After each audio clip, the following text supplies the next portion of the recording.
Bom, vamos lá. Não sei se alguém viu, a gente tentou começar no horário, mas como nós estamos aqui ao vivo para vocês, tecnologia ajuda, mas às vezes ela dá umas surpresinhas pra gente. Meu nome é Patrícia Rodrigues, sou fonoaudióloga, sou presidente da Comissão de Audiologia da Gestão do Conselho do CREFONO 2.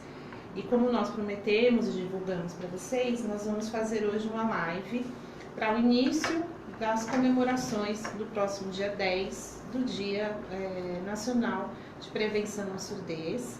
E com enorme prazer, a gente hoje convidou duas pessoas de áreas diferentes, mas com o mesmo propósito, tá? Queria apresentar a Milena Machado, ela é jornalista e apresentadora, e a Maria Estela, que é fonoaudióloga, uma grande fonoaudióloga, experiência vasta, mas vou pedir para elas se apresentarem e contar um pouquinho da relação delas com a questão do surdo e profissional também. Você, por favor. Ok. Então, meu nome é Estela, eu sou fonoaudióloga, trabalho com fonoaudiologia há 30 anos. Fiz o meu mestrado em fonoaudiologia, mas depois eu me especializei em audiologia. Sempre me interessei muito pelas questões de comunicação e depois fiquei encantada e apaixonada pelo trabalho com o deficiente auditivo. Então, ao longo desse tempo, eu venho trabalhando com a reabilitação do deficiente auditivo. Eu sou, então, especialista em audiologia pelo Conselho Federal e também pela Associação Brasileira de Audiologia como tutora na reabilitação audioral. Tenho uma clínica e faço a reabilitação das crianças deficientes auditivas lá com muito prazer. Gosto muito do que eu faço. Oi, gente, tudo bem? Muito prazer. Eu sou Milena Machado, jornalista. Há cerca de 4 anos eu me posicionei em favor da causa auditiva. Eu tenho vários casos na família de pessoas que perderam a audição e por diversos motivos. Então, eu tenho uma prima que recebeu um diagnóstico errado, por consequência não conseguiu receber o tratamento correto, então ficou com sequelas de meningite, perdeu a audição. A gente fala em DBs, mas para que vocês possam entender mais facilmente, é como se ela tivesse perdido 90% da audição dos 2 ouvidos, tá?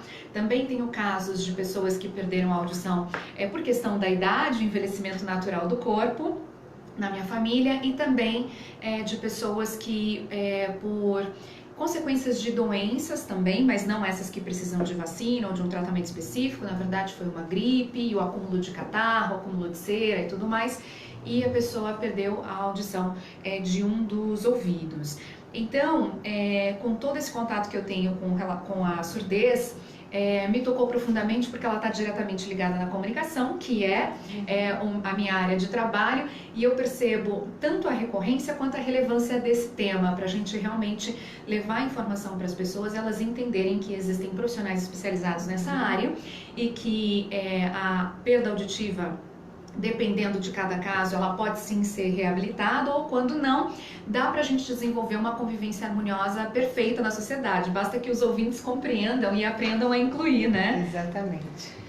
Então, gente, quem já está acostumado com os convites do conselho, das lives, que tem sido algo que a gente tem promovido há bastante tempo, a hora que vocês quiserem, a gente está ao vivo, tanto no Facebook quanto no Instagram. Façam suas questões, suas perguntas. Enquanto vocês não começam a participação, eu vou tentar abordar alguns assuntos que eu acho que são bem importantes. Agora há pouco mesmo, conversando com a Milena, eu fiquei bastante surpresa dos projetos que ela já desenvolveu. Ainda virei para a Estela e falei, né? Nossa, e a gente, como a falta de comunicação, não só, em todos os sentidos, né? Ela desde 2016, ela tem um movimento grande. Você tem quantos? Você falou para mim do Face, você tem mais de... seguidores hoje, cerca de 100 mil no Face, cerca de 100 mil no Instagram, mas o nosso evento, essa segunda edição da Semana da Acessibilidade Surda esse ano, alcançou 1 milhão de pessoas nas redes sociais, então, acompanhando a gente ao algo vivo. Que chama bastante a atenção da gente, né? Quando a gente pensa na atuação mesmo profissional, o quanto que a sociedade não tem acesso, muitas vezes, a essas informações, o quanto é importante, a gente até como profissional, aí eu vou falar como fonoaudióloga, que a gente acaba, eu uso muito um termo, a gente se fecha muito na nossa caixinha. Então, eu atendo no consultório, eu estou ligada na universidade, algum projeto, mas assim, o que acontece ao nosso redor é tão grande e que muitas vezes a gente não sabe, né? A Milena não tem nada a ver com fono, mas ela usou um termo também, a gente estava conversando um pouco, é um projeto pessoal dela, que não é o que permeia a vida profissional dela, mas o quanto que é importante e assustador, né? A gente saber que a gente não conhece. Então ela teve, 2016 ela tinha já um projeto que era o Surdo Quem Fala, 2017 apoio ao surdo atleta, olha isso, né? Que a gente também, em 2018 ela fez um workshop de empatia do silêncio, começou a semana de acessibilidade do surdo, como ela falou, olha o alcance, né?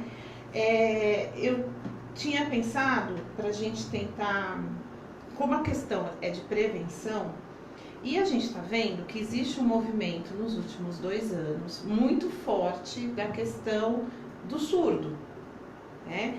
O que muitas vezes na prática, na realidade da prática clínica ou mesmo social, educacional, a questão da inclusão é algo que é velado, né? A gente tem hoje um movimento de reconhecimento dessa população, mas a gente vê uma sociedade totalmente despreparada para recebê-los. Eu queria perguntar uma coisa para vocês, na verdade perguntar não, bater um papo com vocês, o que vocês acham essa questão da Libras, que hoje é muito forte, como um facilitador para a inclusão, que na realidade no mercado de trabalho e no cotidiano, como eu falei agora para vocês, tem sido realmente consolidado e agregado. Vocês acham que esses movimentos, o que vocês acham que pode dar fruto?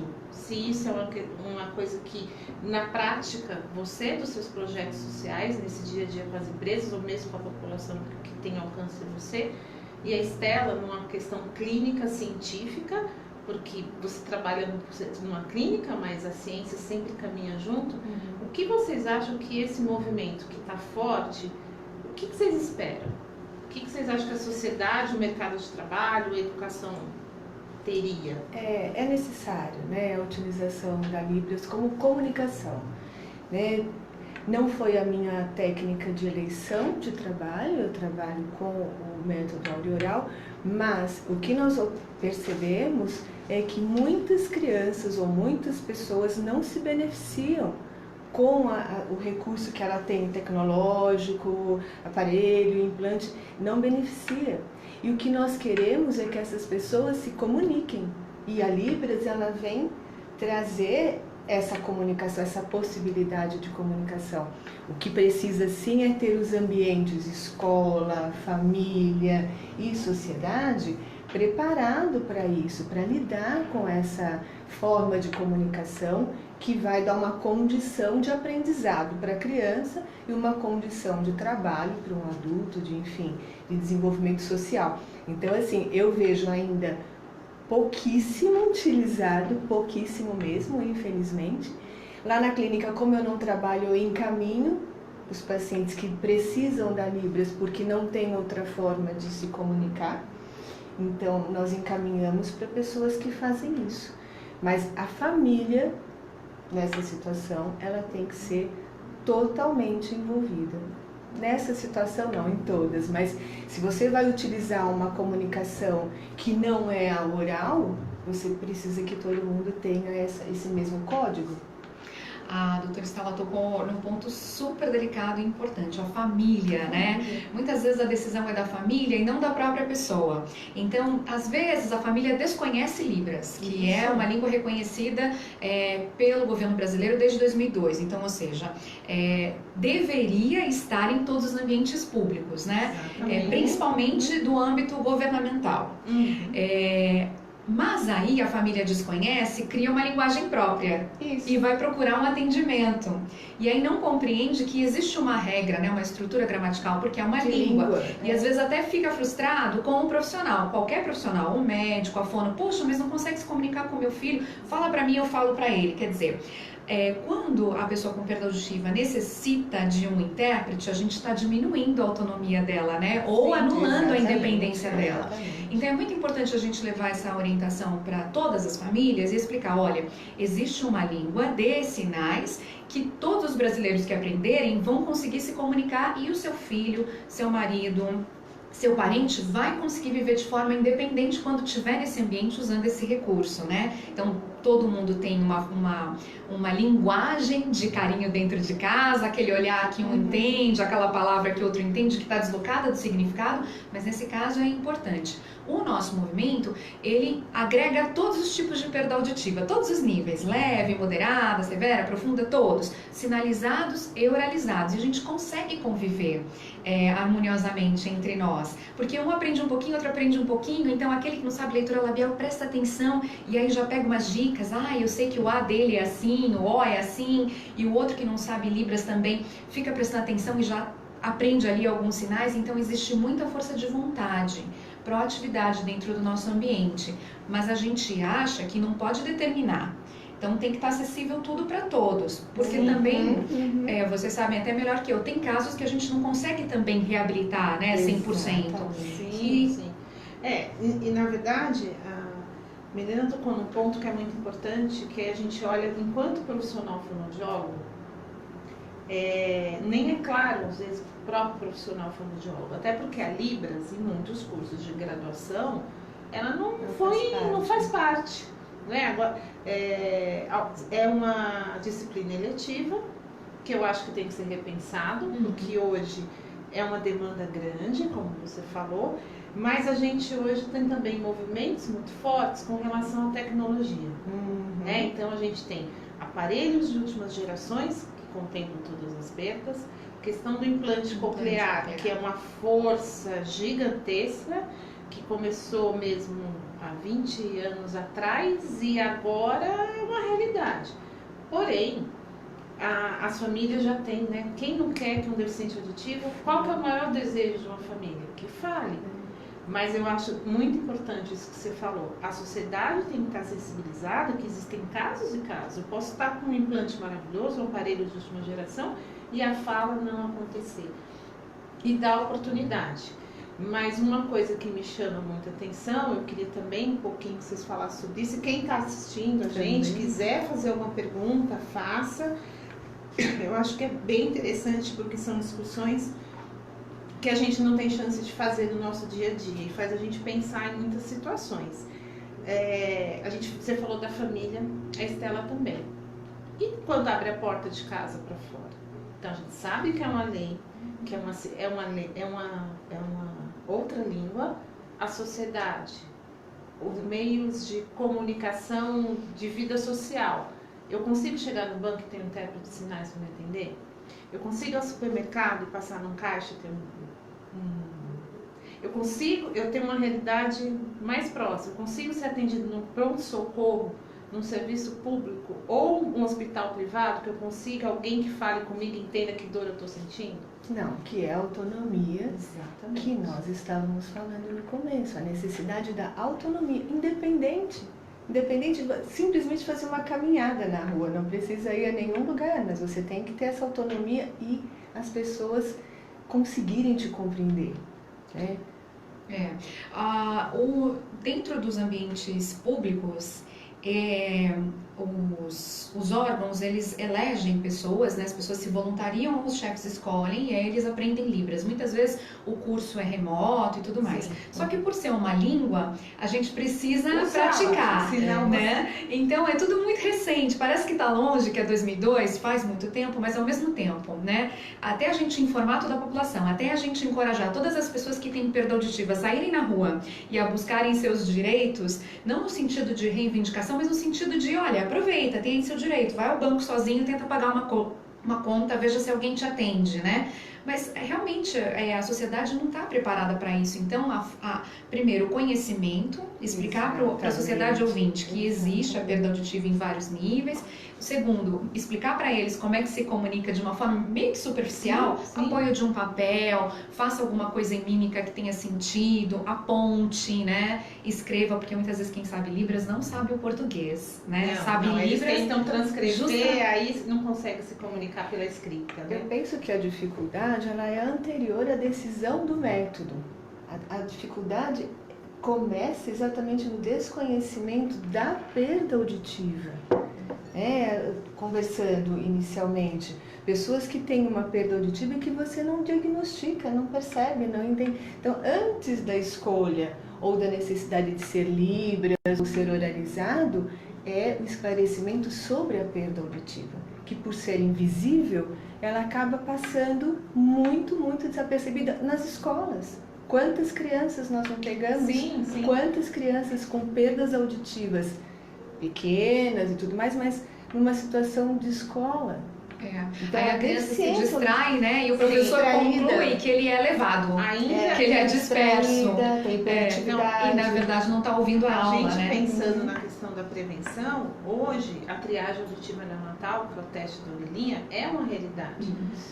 Porém, nada impede a gente que trabalha, eu também trabalho com a parte de reabilitação, quantos casos chegam pra gente de deficiências auditivas, a questões metabólicas, as questões genéticas, que pode acontecer em qualquer momento da vida e que só é identificado no ambiente escolar. Né? O quanto que uma pessoa que está com alteração de orelha média, né, algo que esteja impedindo, o quanto que isso atrapalha uma pessoa trabalhando, uma criança no ambiente escolar, né? Hoje a gente acha que tem uma dicotomia, mitos, acho que tipo, pudesse fazer mitos e verdades sobre a questão da surdez, sairia milhares de mitos, muita coisa. Mas também, só voltando um pouquinho para vocês também, porque é algo que a triagem existe, a identificação precoce hoje é real, a gente tem números que indiquem isso. O acompanhamento, a gente já tem um buraco enorme, que é esse olhar de acompanhar uma pessoa, valorizar uma queixa, ou mesmo não ser informado. Mas o que eu acho que está mais assustando hoje em dia é esse avanço tecnológico, que as pessoas depositam tudo no aparelho, ou numa cirurgia, que seja de orelha média, né, alguma coisa, e principalmente no implante. E a gente vê que no dia a dia muitas coisas podem acontecer. Nos ambientes também, a Milena principalmente, que trabalha um ambiente que não é um set clínico, nessas palestras, nesses movimentos que você tem feito, Milena, vocês até se surpreendem com o que vocês veem? Como que é a reação das pessoas quando você trata disso numa linguagem que não é fonoaudiológica, que não é médica, mas é de comunicação informativa, que qualquer pessoa pode fazer? Como que é isso? Fica todo mundo de olhos vidrados, assim, porque é muita novidade. Como eu convivo com isso desde pequenininha, pra mim parece lugar comum, mas eu olho pra plateia e fica todo mundo com um olhão assim, não acreditando. Cito alguns exemplos bem práticos, assim, é claro que nem todos são, por isso que eu indico a pessoa sempre a procurar um especialista, né, de sinais da perda auditiva. Então, você compreende tudo que você escuta? Você escuta tudo? As pessoas costumam repetir para você? Você costuma pedir para repetir? Você fica constrangido em pedir para repetir? A pessoa fica nervosa porque você está pedindo para repetir, né? Essas coisas do dia a dia. E as pessoas logo se identificam. Quando você não escuta, o que você responde? Tô com a cabeça cansada, tô distraído, tô concentrado, tô relaxando, não tô nem aí, né? Quer dizer, se isso é sempre, são sinais práticos do dia a dia que é bom você dar uma olhada, né? Quer dizer, alguma coisa tá acontecendo, né? Seja no emocional, seja na sua saúde mental ou até na sua saúde auditiva. Então é importante ver. Não, é super importante você falar isso, porque sai muito da nossa caixinha, né? Por outro lado, acho que a Estela podia... Quantos anos de carreira você já tem, Estela? 30. Então você já viu, nasceu fono.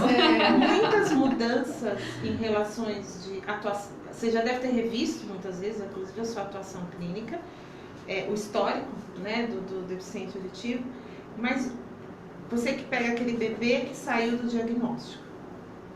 que você acha que hoje, no decorrer do desenvolvimento, porque você já deve ter pacientes que já se formaram, são pais. São mães, pensa que não no mundo da Libras, né? Como você falou, você trabalha no mundo da prática auditiva verbal. O que você achou, o que você falaria um pouco pra gente, que você avalia hoje, que é o maior impedimento para o surdo ou deficiente auditivo, dependendo do termo que a gente usa, hoje com relação à sociedade? Mesmo quem é oralizado, porque as pessoas também têm muito esse mito. Acha que é aquele que escuta e fala, tá tudo certo. Não tem os impedimentos que uma pessoa com Libras tenha, né? O que você vê? Pensando longitudinalmente, Patrícia, com certeza tudo mudou. Tudo mudou. O local que você olha essa criança, o lugar que essa criança vai ter na família mudou totalmente, né? Totalmente. E o que eu vejo hoje como muito importante? Além dessa família acompanhar e ser muito esclarecida, mas não é uma questão de você falar, já orientei, isso é diário. Essa explicação, ela é diária.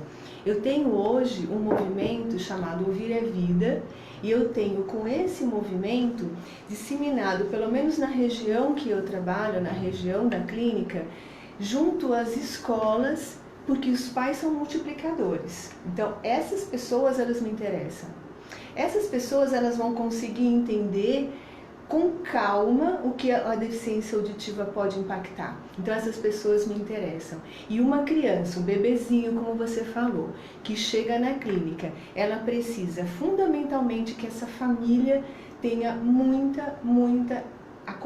acolhimento e muita orientação e explicação sobre tudo o que pode acontecer. Autoestima, Patrícia, eu vejo também como uma característica super importante de você desenvolver ao longo da vida dessa criança. Eu tenho, como você falou, desde bebês, adolescentes e adultos, e eu vejo assim, quando eu consigo acompanhar esses anos todos da vida deles, chega uma fase na adolescência que é muito difícil. Usar o implante, o amigo apontar, o bullying, né? O bullying é uma realidade nas escolas e eles querem esconder. Então, assim, é uma coisa que é a autoestima que eu estava falando, que essa família, sendo trabalhada desde pequenininha e conseguindo sensibilizar a criança para esse tipo de coisa, então você tem uma variedade, uma diversidade de pessoas, e você tem, então, os óculos, você tem os aparelhos de dente e tem também o implante ou o aparelho de amplificação sonora individual. Então, assim, eu vejo, respondendo a tua pergunta, que ao longo desses anos todos, se nós não tivermos trabalhos de divulgação, de conscientização das pessoas, independente de terem crianças ou não com a deficiência auditiva, mas se tiverem, serem desde muito cedo esclarecidas, orientadas para as decisões. E autoestima, gente, eu acho que essa palavra ela é fundamental para tudo. Além da autoestima, a doutora também lembrou aqui da questão da escola, né? E eu me lembro também com a minha prima, a gente tem que explicar para todos os coleguinhas que aquilo é um aparelho, que ela precisa do aparelho, né? Então aquela criança precisa do aparelho. O aparelho não pode brincar, não pode molhar, não pode jogar, não pode tirar e sair correndo na hora da brincadeira da bola, do pega-pega, do empurra, né? Então tem certos cuidados especiais. Então, sem querer, a criança se destaca, né? Porque ela acaba tendo que ter um tratamento também especial dos amigos. Não adianta gritar. Eu lembro da gente explicando para os amiguinhos isso. Uma dificuldade que a gente vê muito, porque a gente tem crianças que conseguem se inserir numa escola regular, ele vai sempre ser visto como diferente. Né? Gente, só para quem está entrando, quem está no Face, quem está aqui no Instagram, a Milena acabou de falar umas coisas que ela não é fono, mas eu sinto muito orgulho das coisas que ela está falando. Ai, que bom. Porque é o que eu falo, a gente tem que ampliar os horizontes profissionais. Ela é uma jornalista, uma apresentadora que, por motivos particulares de ter uma prima deficiente auditiva, ela faz um trabalho maravilhoso. Não se assuste com a fala dela, porque ela fala melhor do que muitos fonoaudiólogos que eu já vi. Imagina! E tudo que ela está falando, óbvio, tecnicamente ela sabe o que ela pode falar. Ela abriu aqui conversando com a gente dos projetos dela, que a gente pode falar mais um pouquinho. E o mais importante é que a Milena está mostrando pra gente um olhar de fora da nossa caixinha, né? E o que ela vivencia é muito próximo do que a gente tem na prática clínica. Milena, nas empresas que você faz, principalmente esses 2 últimos anos do seu projeto, que é a semana da... Explica um pouquinho o que é isso, para a gente entender. Porque quando fala acessibilidade, as pessoas também não pensam, só pensam no deficiente físico, que não é que não seja importante. A gente tem múltiplas deficiências, né? Eu trabalho num centro de reabilitação, um SER, onde a gente tem as deficiências múltiplas hoje é o deficiente auditivo, visual, físico, motor. Ele carrega também algumas alterações associadas à surdez ou à deficiência física. Mas fala um pouquinho, você comentou que a plateia olha, mas aquele empresário, por exemplo, aquele empregador, o que você vê disso? O que você acha que se a gente intensificar, juntar trabalhos... A Estela acabou de falar de uma coisa que ela faz ali na região da clínica dela e que não conhecia, eu não conhecia o trabalho que você faz. Estela, com 30 anos, a gente nunca tinha ouvido falar. Fala um pouquinho disso pra gente. Qual é o fruto que dá esse evento para você e o que você acha que poderia a fonoaudiologia agregar e você agregar a gente também? Sim. Conta um pouquinho disso. Esse trabalho que a gente faz, a Semana da Acessibilidade Surda, a gente tem uma equipe multidisciplinar. As pessoas com perda auditiva, também não importa o nível, nem se é sinalizado ou oralizado, são pessoas formadas, muitas vezes pós-graduadas, então elas vêm de diversas áreas e atuam com a gente na sensibilização. A gente também sempre integra fonos, também intérpretes de Libras também, para a gente poder alcançar todos esses níveis da comunicação, né? Então a gente atua nas empresas com essa equipe. Quando a gente tem a oportunidade de proporcionar para as pessoas uma chance delas se colocarem no lugar de quem perdeu a audição, então a gente desenvolve o workshop Empatia do Silêncio, que são 3 atividades. Empatia do silêncio. E a gente tampa os ouvidos das pessoas e desenvolve atividades de comunicação com os ouvidos tampados. Então, para elas entenderem quais são os desafios de entender uma comunicação sem o som, de se expressar sem o som, porque se fala, a gente percebe a vibração por outras partes do corpo, né? Então a gente fala sim, sem som, sim, né? Mesmo com o ouvido tampado, porque ali todo mundo é ouvinte, né? E também a gente faz protótipos, constrói protótipos para a gente trabalhar a comunicação por escrito, porque existe muito preconceito da pessoa com perda auditiva e as empresas acabam julgando que eles não escrevem bem. Não é uma questão de escrever bem aquilo que a gente já pincelou aqui, é uma questão de compreender a estrutura da língua. E o ouvinte, muitas vezes, com preguiça ou desconhecimento, o que ele faz? Ele corta as estruturas gramaticais, então ele não põe os artigos, né? Ele não engaja, ele não coordena as orações, então não fala para uma pessoa com perda auditiva, mas, não fala, porém, entretanto... Sabe que não fala, então fala simplesmente assim, vamos comer? Estou com fome. Não é assim? Não fala assim, gente, que tal? Tô pensando, hein? Vamos comer? Porque eu tô com fome. Não é assim, né? Então, como é que uma pessoa com perda auditiva consegue desenvolver toda a estrutura gramatical se o ouvinte não conversa com ela nessa fluência com todas as estruturas gramaticais? Porque ele já pressupõe que ele não vai entender. Exato. Então simplifica. Eu acho que existe uma associação que um deficiente auditivo tem um atraso cognitivo. Nossa, qualquer deficiência, né? Gente, esse é o pior dos mitos. Aqui tem uma questão aqui que mandaram no Instagram que eu lembro do nosso bate-papo pouquinhos minutos antes que a menina estava falando da questão das alterações transitórias que não dão importância. Ela fez um questionamento aqui que talvez vocês também já, tanto no projeto e a Estela também. Como trabalhar o bullying com crianças pequenas? É a Cristiane Santoni que pergunta. Tem um paciente de 9 anos com perda unilateral, que é uma realidade grande no nosso cotidiano clínico, que desistiu de usar o aparelho. E a mãe tem dificuldade de aceitar também e não incentiva. E aí, doutora? Então, até essa eu quero saber para aprender, para dar umas dicas. É muito real, viu, Milena? Cada dia que passa, acho que devido a tantas questões de prematuridade, os bebês que é muito comum uma perda unilateral, só que eu tenho uma orelha boa e a outra não.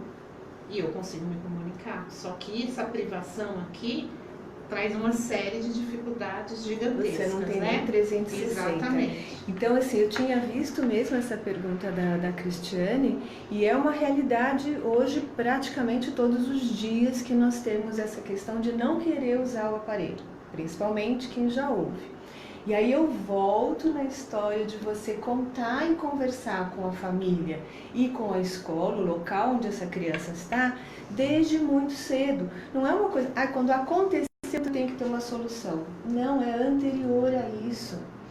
A aceitação, ela é anterior a isso. Aceitar ou não um aparelho ortodôntico, ela vai o quê? De um processo. Sim. Aceitar ou não um óculos, ela também vai de um processo, de uma dificuldade. Se a criança não está tendo benefício, que também é uma outra coisa que precisa ser vista, a criança ela tem que ter o benefício de usar aquele equipamento, ou o aparelho, ou o implante, e muitas vezes não está com benefício. Eu lembro recentemente, acho que no congresso mesmo, foi muito falado isso, que muitas vezes a criança não quer usar porque não está tendo o benefício que precisa ter.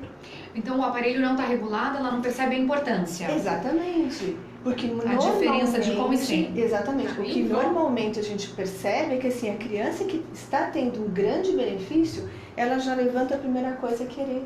Porque ela está no mundo, ela está ouvindo.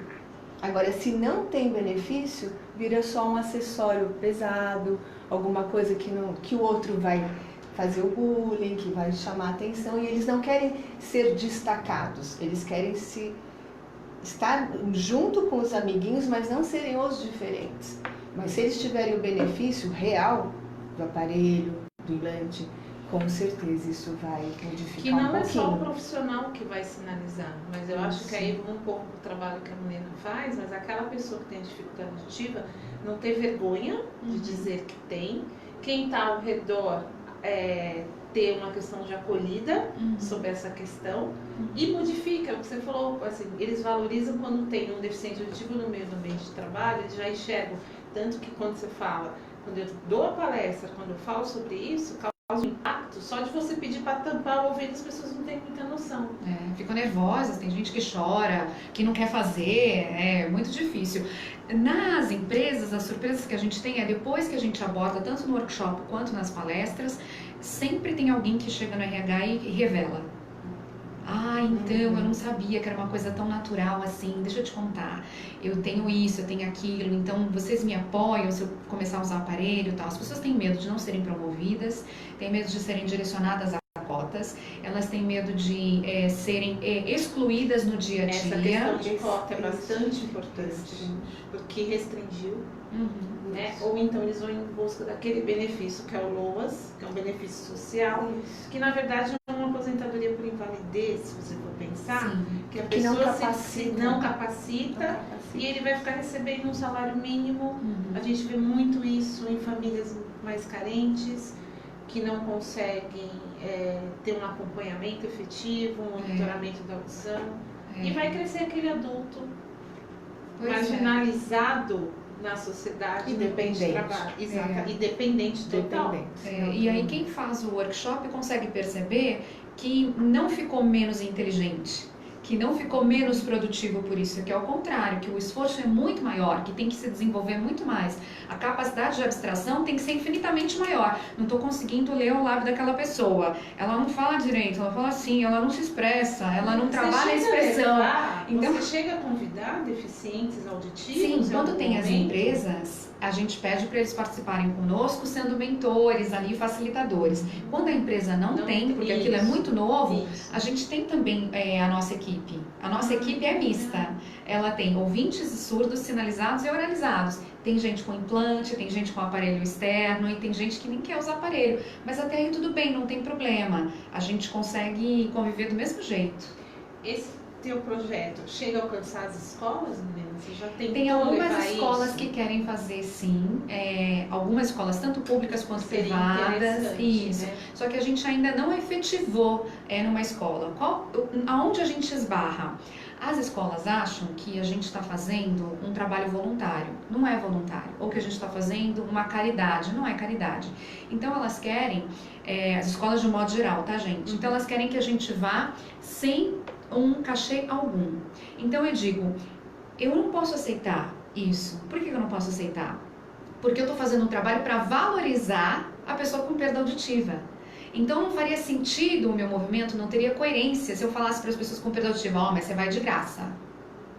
Não dá, eu não tenho coragem de falar isso. Então eu digo, me diga o quanto você tem, o que você pode, eu converso com eles, a gente vai. Existe um patamar mínimo, não que a gente não faça nenhuma ação sem cachê, até faz. Mas uma vez ou outra.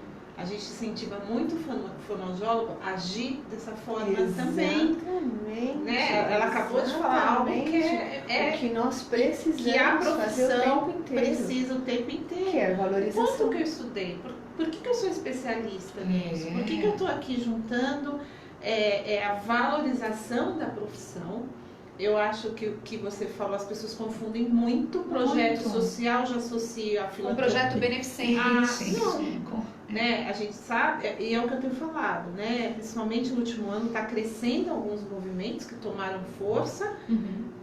Chegou um momento que eles conseguiram apoio, né? De entidades grandes que bancam.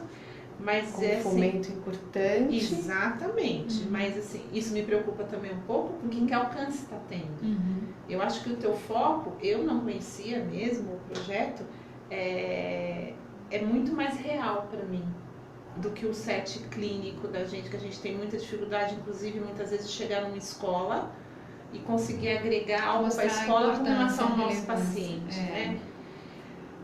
Mas é possível, Patrícia, pela escola, entrando com um projeto de saúde auditiva. Você não precisa ir já com uma situação de alteração, de patologia. Sim. Você vai para níveis de ruído.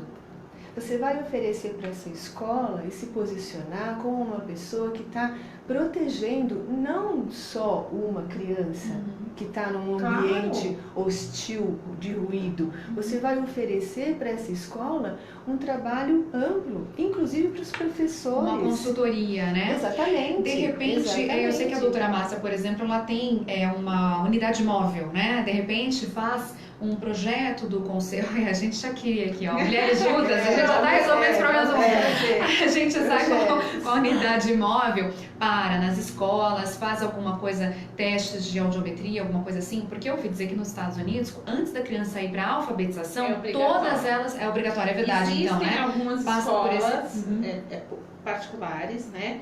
Que colocaram como protocolo de avaliação do aluno, porém são escolas também diferenciadas. Tá. É uma questão que porque a gente é viável, cobra-se uma taxa mínima, por exemplo, para alcançar todos os níveis de escola, né? Seu filho vai fazer esse exame. A gente, até enquanto conselho, a gente vivencia muito isso, não só como conselho, mas profissionalmente. É uma ideologia do nosso país, né? Uma convenção é muito difícil áreas diferentes se conversarem. Quando eu falo áreas diferentes, a gente tem uma difícil relação entre educação e saúde. Não estou falando nem só fonoaudiologia. Mas eu acho que a gente tem muito para fazer, né? E eu acho que o que a gente puder pensar em juntar forças, quando você falou agora há pouco, eu tenho uma equipe. Você tem fonoaudiólogo que você tem como um consultor para você, um médico provavelmente. Temos também. Tem os deficientes auditivos, tem aquelas pessoas... A gente tem advogado para falar sobre os direitos trabalhistas, a gente tem. Mas isso tem profissionais voluntários e tem profissionais também que recebem. Tudo caixa simbólico, tá, gente? Porque vocês já sabem, já entenderam a dificuldade que é, né? Da gente justificar uma verba para fazer isso. E quando a gente propõe um trabalho, fala assim, mas a gente não quer essa parte da leitura labial, a gente quer só Libras. Eu falo, não como, porque essa é a diversidade surda. Ou você faz o trabalho amplo, ou então a gente não faz. Não é só praticar que a gente faz a atuação, né? E eu achei interessante, por isso a gente convidou quando a Márcia Tetz, que é a nossa conselheira, indicou o nome da Milena, e a questão era, eu falei assim, então vamos chamar, como a gente também conhece o trabalho da Estela na reabilitação, que é muito mais amplo do que as pessoas até rotulam a gente, né? Não, mas essa daí só gosta da oralidade. Não, a gente quer proporcionar, comunicação. É muito maior e a gente sabe muito dessas dificuldades.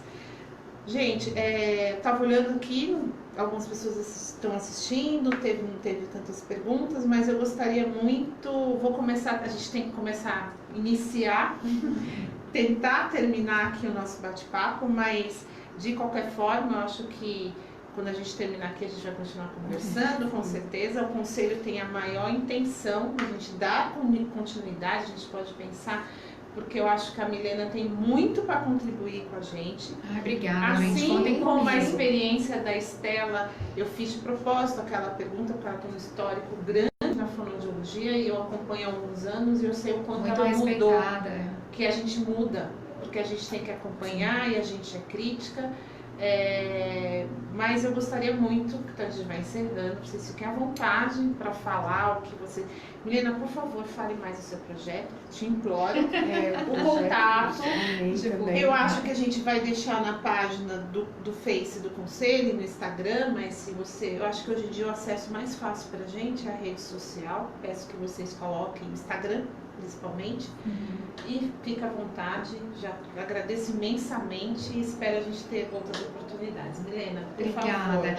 Bom, eu quero concluir então o nosso papo deixando uma dica aqui para as empresas. Muitas vezes as empresas optam por não contratar pessoas com perda auditiva por causa da questão da escrita, que eles não compreendem por que a escrita é diferenciada, porque se incomodam em ter que contratar um intérprete de Libras para ficar lá o tempo inteiro e por aí vai. Mas eu queria lembrar as empresas que é um direito do cidadão e acessibilidade é um dever de todos. Então, do mesmo jeito que as empresas se esforçam para construir uma rampa, para instalar um elevador, para colocar piso tátil, para etiquetar mesas, cadeiras, armários, justamente para receber as pessoas com dificuldade de mobilidade, com dificuldade de visão, elas também têm que estar preparadas para receber a pessoa com dificuldade de audição. E no caso da pessoa com dificuldade de audição, ela não desfruta de todas essas melhoras de infraestrutura. E por isso que até às vezes se torna mais custoso para a empresa, não financeiramente falando, mas na questão do esforço. As pessoas com perda auditiva precisam apenas do conhecimento do ouvinte e da aceitação do ouvinte, porque vai mudar no dia a dia. Então a pessoa está predisposta a mudar a conduta dela. E uma pessoa com perda auditiva na empresa pode ajudar muito a sua empresa, até em termos de eficiência e produtividade. Segundo um consultor que já faleceu, Peter Drucker, muito famoso, consultor de empresas que buscava sempre a eficiência dos negócios, ele diagnosticou em décadas que ele passou entrando nas empresas e fazendo esse trabalho de consultoria, que 60% dos problemas de negócio são criados por ruídos de comunicação. Então, se você tem uma pessoa com perda auditiva no seu ambiente de trabalho, valorize ela, deixe ela circular por aí, e para que as pessoas ouvintes possam também desenvolver a sua própria capacidade de comunicação, e assim eu tenho certeza que você vai ver que vai evitar refações, não vai mais ter aquela perda de prazos, e vocês vão conseguir conviver harmoniosamente. Eu vou carregar ela comigo. Então, tá? Todo mundo Milena, eu vou gravar áudio e ficar mostrando. Vamos, Estela. É isso mesmo. Eu queria agradecer, então, e como final mesmo deixar mesmo essa possibilidade de a gente conseguir conversar mais sobre isso. Isso é necessário. Nós estamos num momento onde as redes sociais, onde as pessoas estão se mobilizando para ter mais informação. Então nós temos que fazer essa situação acontecer mais vezes. Esse movimento que eu te falei, no comecinho, o Ouvir é Vida, lá na região, ele está acontecendo pequenininho, mas eu espero realmente que isso aumente e eu consiga trazer mais pessoas para esse movimento. E muito obrigada, Patrícia. As pessoas escutem essa causa, né? E de alguma forma, vocês sabem que nós somos um órgão público, que a gente tem um trabalho árduo, poucas pessoas conhecem também o trabalho do Conselho, inclusive a classe, mas está de portas abertas, a gente não quer realmente perder esse contato. Milena, fala o seu contato. Minhas redes sociais, né? Então, favor. assim, por favor, procurem no Instagram e no Facebook, é Milena com 2 L's Machado, Real, tá? Real, porque já sofri com fakes, então virou real. O meu é fono.estela, com S, 2 L's, tanto no Insta quanto no Face. Aí alguém tem da clínica só também. O seguinte, a região que a Estela trabalha aqui é na zona leste de São Paulo, região do Tatuapé. O trabalho dela é pequenininho, mas eu desejo muito que isso cresça. Principalmente, eu acho que é um trabalho de sensibilização dos profissionais, das famílias, das pessoas que apoiam a causa. Tem no site também do workshop, empatiadosilencio.com.br, tá, gente? Para as empresas. Qualquer dúvida que vocês tiverem, entre em contato com a gente, com as redes sociais, deixem recado pra gente, mande direct. A gente tem uma assessoria de imprensa que vai poder dar a resposta para vocês. Ou mesmo, se quiserem encaminhar alguma pergunta, a gente também pode direcionar para elas com mais calma.